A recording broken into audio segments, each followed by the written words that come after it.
पर हमें टेलीग्राम पर जो है आप लोग मैसेज करके या व्हाट्सएप पर ही मैसेज करके भेज दिया करिए। और जो ना समझ में आए वो सारे डाउट्स आप टेलीग्राम चैनल पर ही मुझसे पूछ सकते हैं। तो और अगर आपको वीडियो पसंद आ रहा है तो सारे बच्चे लाइक करना ना भूलिए, लाइक करिए, शेयर करिए और चैनल को सब्सक्राइब करना मत भूलिए। जो आपके आसपास रहते हो बच्चे रहते हों जो पढ़ना चाहते हैं उनको भी आप लिंक दे दीजिए जिससे कि वो भी पढ़ सकें। तो हम चलिए उसी के आगे हम आपको युगपत समीकरण पढ़ा रहे थे, जिसमें हमने 2 लेक्चर आपको दे चुके हैं कि युगपत समीकरण क्या होता है। और युगपत समीकरण को हल करने की 2 विधियाँ थी, प्रतिस्थापन विधि और विलोपन विधि, जो हमने आपको बताई।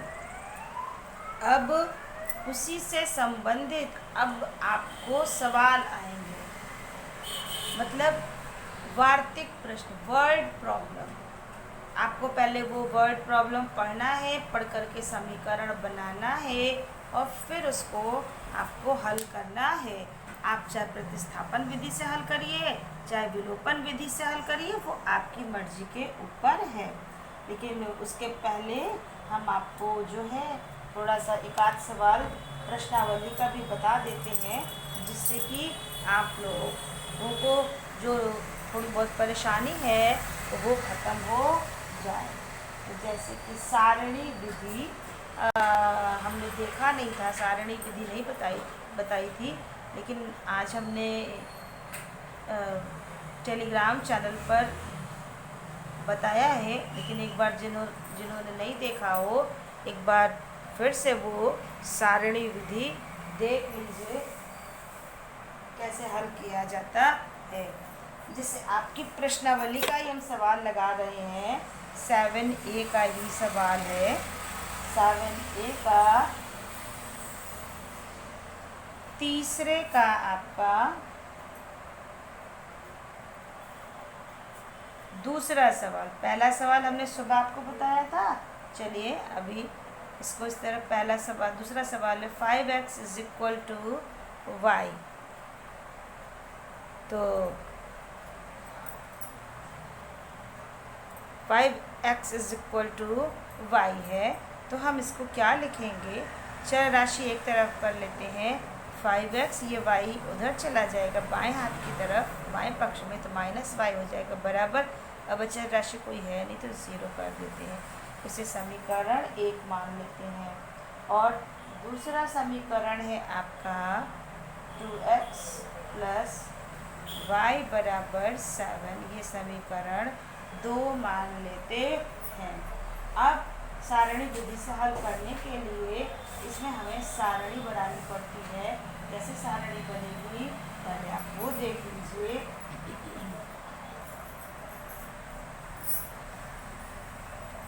दोनों समीकरण की सारणी बनती है, तो पहले एक एक करके लिखते हैं। समीकरण 5x - y = 0 में x के सापेक्ष y के मान की सारणी। पहला समीकरण लिया और उसमें लिखा कि समीकरण 5x - y = 0 में x के सापेक्ष y के मान की सारणी। अब वो सारणी बनाने के लिए हम इस तरह से खाका खींचते हैं, ये इसको 2 भागों में कन्वर्ट करते हैं। इस तरह से छोटे छोटे खाने हम बना लेते हैं। अब यहाँ पर एक में लिखा x और दूसरे में लिखा y।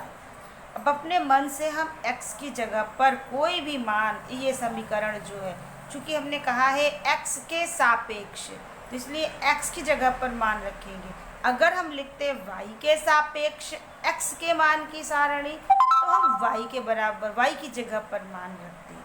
तो आप चाहे x के सापेक्ष रखिए चाहे y के सापेक्ष रखिए, उत्तर एक ही आएगा। तो चूँकि अब हमने x के सापेक्ष लिखा है तो x की जगह पर 1, यहाँ पर x का कॉलम ये है, y का कॉलम ये है। x बराबर 1 यानी x की जगह पर हम क्या रख रहे हैं, 1। तो अब इस समीकरण में आप x की जगह पर 1 रखो तो इस तरह से हम एक आपको करके दिखा दे रहे हैं। x बराबर 1 रखने पर तो 5x माइनस वाई बराबर 0 है। 5 गुणे 1 माइनस वाई बराबर 0, तो ये हो गया माइनस वाई बराबर 0 और ये 5 7 जा 5 माइनस 5 हो गया। तो माइनस वाई बराबर माइनस 5, दोनों तरफ माइनस है, प्लस हो जाएगा तो वाई बराबर 5। यानी जब हम x बराबर 1 रखते हैं तो y का मान कितना आता है, 5 आता है। अब उसी तरह से x की जगह पर हम रखेंगे 2, x की जगह पर हम 2 रखेंगे। तो आप इसी तरह से सॉल्व करिएगा। अब हम पूरा नहीं सॉल्व कर पाएंगे, सॉल्व आप लोग करिएगा। हम केवल आपको एक बता दिए हैं कि कैसे मान निकालना है। तो x की जगह जब हम 2 रखेंगे तो y का मान 10 आएगा। हम x की जगह पे 3 रखेंगे तो y का मान 15 आएगा। हम x की जगह पर 4 रखेंगे तो y का मान 20 आएगा। अब एक बार 0 भी रख लेते हैं, x के बराबर 0 रखते हैं तो y का मान भी 0 हो जाता है। और अगर हम -1 रखते हैं x की जगह पर तो y बराबर, अब यहाँ पर रख के देख लीजिए, यहाँ -1 है तो ये -5 हो जाए, इधर जाएगा तो प्लस हो जाएगा, फिर ये माइनस हो जाएगा, -5 होगा। -2 रखेंगे -10 होगा, -3 रखेंगे -15 होगा। ये हमें बाद में तुलना करने पर देखना है। जब तक नहीं निकलता है मान तब तक हमें ये रखना पड़ेगा। इसका कोई निश्चित सीमा नहीं कि आप कहेंगे मैम कहाँ तक रखेंगे, कहाँ तक रखेंगे नहीं, जहाँ पर आपका उत्तर आ जाए वहाँ तक आपको रखना है। ये तो पहले समीकरण का था। अब इसी तरह से समीकरण 2x प्लस वाई बराबर 7 में x के सापेक्ष y के मान की सारणी, ये पहले समीकरण की बनाई थी, अब दूसरे समीकरण की बना रहे हैं। इस तरह से फिर आप खाका खींच लीजिए।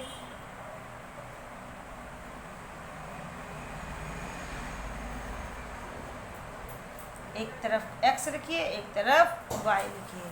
अब फिर उसी तरह से x की जगह पर 1, ऊपर जो x की जगह मान रखा है इसमें भी वही मान रखेंगे। x की जगह पर 1 रखो तो 2x प्लस वाई बराबर है 7।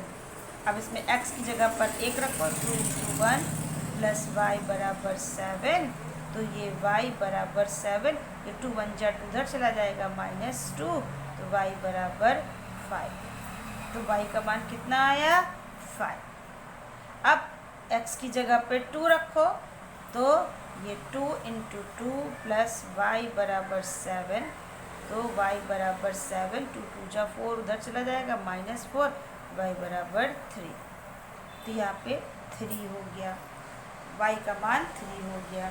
अब x की जगह पर 3 रखो तो 3 3 9 हो जाएगा, जब ये उधर जाएगा माइनस में हो जाएगा तो -2 हो जाएगा। x की जगह पे हम 4 रखते हैं, 4 2 जा 8 -1,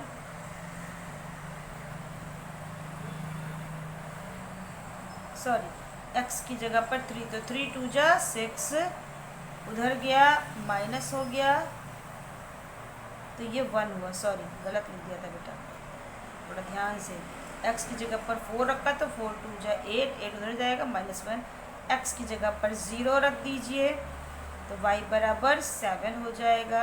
x की जगह पर -1 रख दीजिए तो ये -2, जब उधर जाएगा +2 तो ये 9 हो जाएगा।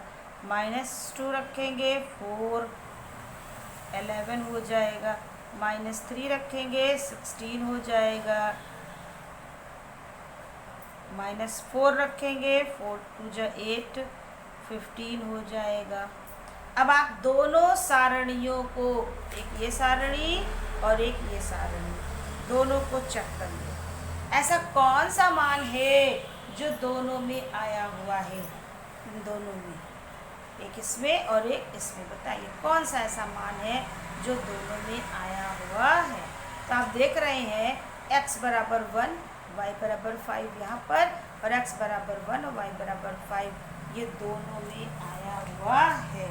तो आप इसको लिखेंगे कि x इज इक्वल टू 1 और x बराबर 1 और y बराबर 5 समीकरण 5x is equal to y तथा 2x प्लस y बराबर 7 को संतुष्ट करते हैं। अतः इन दोनों समीकरणों का हल x बराबर 1 तथा y बराबर 5 होगा। ये इस तरह से आपका ये सवाल सारणी विधि से हल होगा। मेरे ख्याल से 2 सवाल बताया है, आज सुबह एक टेलीग्राम पर बताया है, एक इसमें बताया है। आशा करते हैं कि आप लोगों को ये अच्छे से समझ में आ गया होगा। यही आपकी सारणी विधि है। तो ये था आपका सारणी विधि से संबंधित एक सवाल। प्रश्नावली सारणी का हमने आपको लगवाया। चलिए अब उसी प्रश्नावली का एक आध सवाल हमको थोड़ा सा दिख रहा है जो शायद आप लोगों को ना आए, तो एक बार हम उसको भी लगा देते हैं तो आप लोगों की प्रश्नावली ख़त्म हो जाएगी, फिर हम आगे पढ़ाएंगे। तो 7A का ही, अरे हाँ 7A का ही आपका है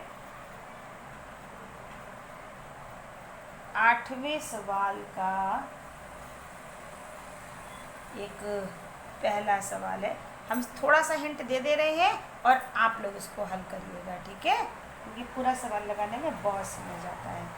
3x प्लस 2y बराबर 10y प्लस 5, ये एक समीकरण दिया हुआ है। अब आप देख रहे हैं ये ax plus b y plus c के रूप में नहीं है, तो पहले हमको इसको उस तरह से कन्वर्ट करना है। क्या करेंगे, कोष्ठक को खोलेंगे, यानी इसका गुणा इस पूरे में हो जाएगा। 3x प्लस 3 2 जा 6y is equal to 10y plus 5। अब चर राशि एक तरफ कर लीजिए, अचर राशि एक तरफ कर लीजिए। 3x plus 6y minus 10y इधर हो गया और ये इज इक्वल टू 5 आपका हो गया। अब चूंकि y 2 बार है, इसको हल कर लेंगे। तो 3x ये 10 में से 6 गया तो minus 4y is equal to 5। ये आपका एक समीकरण बन गया इस तरह से। इसी तरह से दूसरा वाला भी इसी का है। 2x plus 2y is equal to 3x plus 2, ये है। अब इसमें भी पहले कोष्ठक खोल लेंगे, तो ये 2x plus 4y is equal to 3x plus 2। चर राशि को एक तरफ कर लेते हैं। 2x plus 4y minus 3x बराबर 2। अब ये दो सजातीय पद हैं, इनको हल कर लेंगे। माइनस x, 3x में से 2x गया, माइनस x प्लस 4y बराबर 2। ये आपका समीकरण 2। देखिए ax plus b y plus c के रूप में हो गया, ये भी ax plus b y plus c के रूप में हो गया। तो आपके ये 2 समीकरण हो गए हैं। अब इन दोनों समीकरणों को आप सॉल्व कर लीजिए, चाहे प्रतिस्थापन विधि से हल करिए और चाहे वैसे हल करिए जैसे आपकी मर्जी। तो सिंपल सा सवाल है, समीकरण 1 समीकरण 2, क्योंकि y का कोफिशिएंट यहाँ पर 4 है, यहाँ भी y का कोफिशिएंट 4 है। ये प्लस में है, ये माइनस में है, तो जोड़ने पर तो अपने आप ही घट जाएगा। तो ये 3x माइनस 4y बराबर 5 और ये माइनस x प्लस 4y बराबर 2। अब चूँकि जोड़ रहे हैं, चिन्ह नहीं, जोड़ते समय चिन्ह नहीं बदलता है बेटा, जब घटाते समय ही चिन्ह बदलता है। ये घट गया, इसमें से इसको घटा देंगे 2x बराबर 7, तो ये x बराबर 7/2 से ये कट जाएगा 3.5। x is equal to 3.5।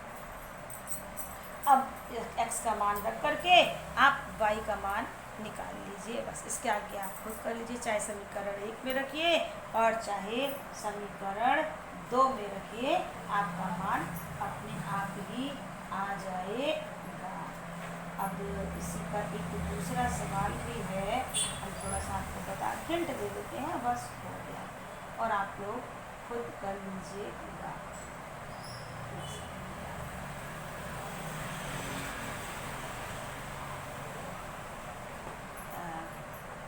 इसी का दूसरा सवाल है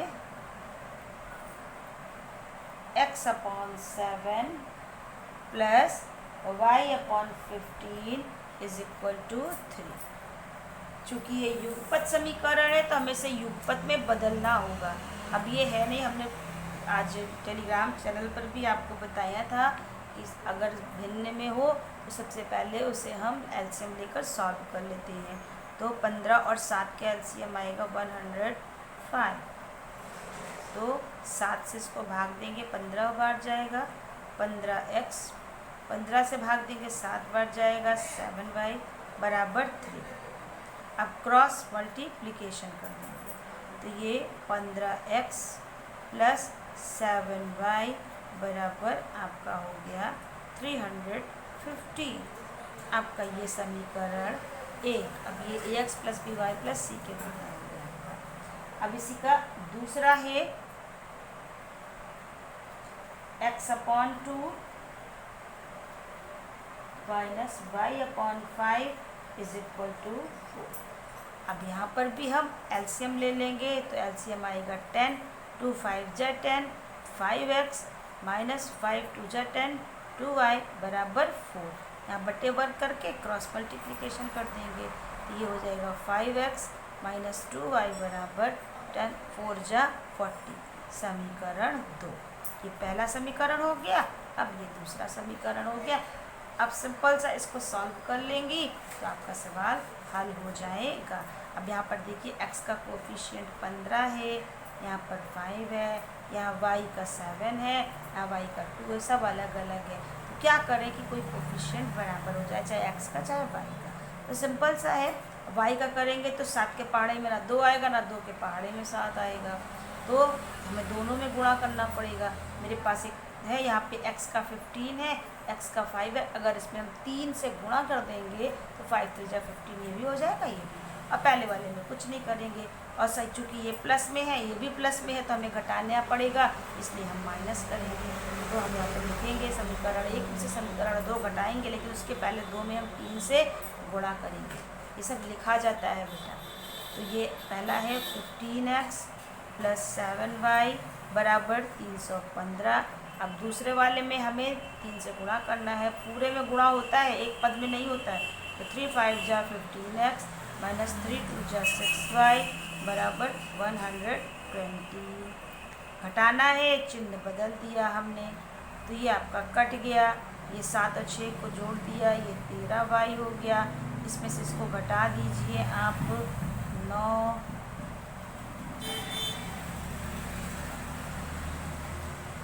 तो y बराबर 195/13। तो 13 1 जा 13, 6 बचा, 13 5 65। तो आपका हो गया y बराबर 15। अब इस y के मान को आप चाहे समीकरण 1 में रख लीजिए, चाहे समीकरण 2 में रख करके x का मान निकाल लीजिए। इतना आप खुद करिए। तो आज के लिए हम इतना ही पढ़ा रहे हैं। अब इसके बाद आपका वर्ड प्रॉब्लम शुरू होगी, वो आपको अगले लेक्चर में बताएंगे। हमने आपको अच्छी तरह से प्रश्नावली के सवाल बता दिए बेटा। अब आपकी प्रश्नावली पूरी हो जानी चाहिए, फिर भी कुछ नहीं आता तो आप पूछ सकते हैं। तो आज के लिए इतना ही। सभी को मेरा प्यार भरा राधे राधे। और समझ में आया हो तो लाइक करना ना भूलिए और शेयर करना ना भूलिए। Thank you.